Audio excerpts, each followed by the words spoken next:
এই বেড়াটির খাবার দে। কি রে তুই কি করতেছস? আমার বাগের জায়গায় ব্যস্ত আছি।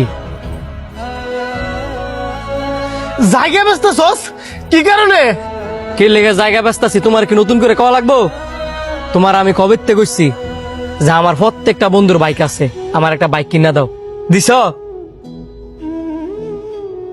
দেও নাই, যেই কারণে বাধ্য হইছি আমার বাগের জমি বিক্রি করতাম।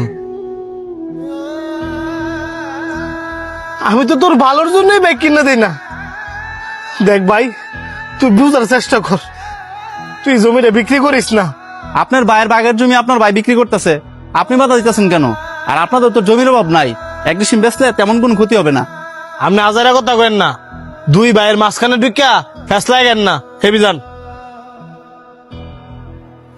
বাইরে তুই বুঝার চেষ্টা কর, তুই আমার একটা মাত্র ভাই।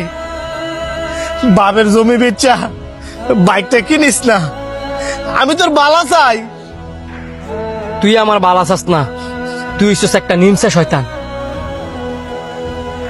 এমনি তুই ফকিন্নির মতো থাকলেও ঠিকই আমার আড়ালে আড়ালে ব্যাংক ব্যালেন্স করে শুয়ে দিছস। তুই আমার এই কথাটা কইতে পারলি? তুই যদি এখান থেকে না যাস তাইলে আমি আরো নোংরা নোংরা কথা কম।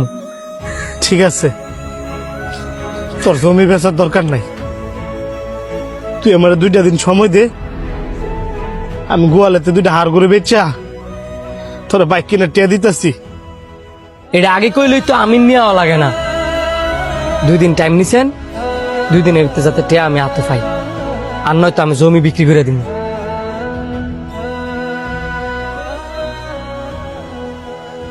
কি রে, তুই 2 দিন ধরে মন মরা হয়ে রয়েছিস কিনলি গিয়া? নতুন বাইক কিনলি, কই বন্ধু বান্ধব ট্যুর দিমু, তা না বন্ধু বান্ধব ফোন দিলে উল্টা ফোন কাইটা দেস।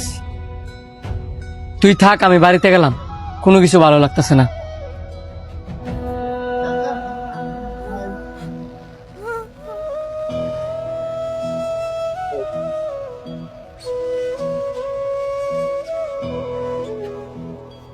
কি ব্যাপার ভাই, বাইকটা কেনার পরের থেকে তুমি আমার সাথে ঠিক মতো কথা কও না, একসাথে বসে খাও না, কেমন যেন ইগনোর করো। ভাই, আপনি আমার লগে রাগ করে থাকেন না, প্রয়োজনে আপনি বাইকটা বিক্রি করে দেন, তারপরও আমার লগে কথা কম। কি মুখ নিয়ে আমি তোর লোক কথা কমু? তুই তো অবুঝ, আমি তো বুঝে, আমি যাই না বুঝা আমার কলিজার টুকরা বাইরে মৃত্যুর টিকিট কিনে দিছি। আঙ্গো বাপ নাই, মা নাই, তুই তো আমার সব। আমার বউ যদি তোর লগে হিংসামি করে, এই চিন্তা করে আমি বিয়ে ঢপতে করি নাই। আর আমি এই বাইরে একটা বাইক কিনে দিছি, যে বাইক চালালে মানুষের বাঁচা মরার কোনো গ্যারান্টি দেয় না। আমি তোর হিংসামি করি না, তুই দরকার হয় সব জায়গা সম্পত্তি তোর নামে নিয়ে নে, কিন্তু আমি বড় ভাই ভাইয়া ছোট ভাই লাশ কান্দনে যেতাম না। ভাই, আমি আমার ভুলটা বুঝতাম পারছি, তুমি আমার মাফ করে দাও। আরে বুকে তুই কান্দতে করে, ছোটরা ভুল করবে, এটাই তো স্বাভাবিক। ভাই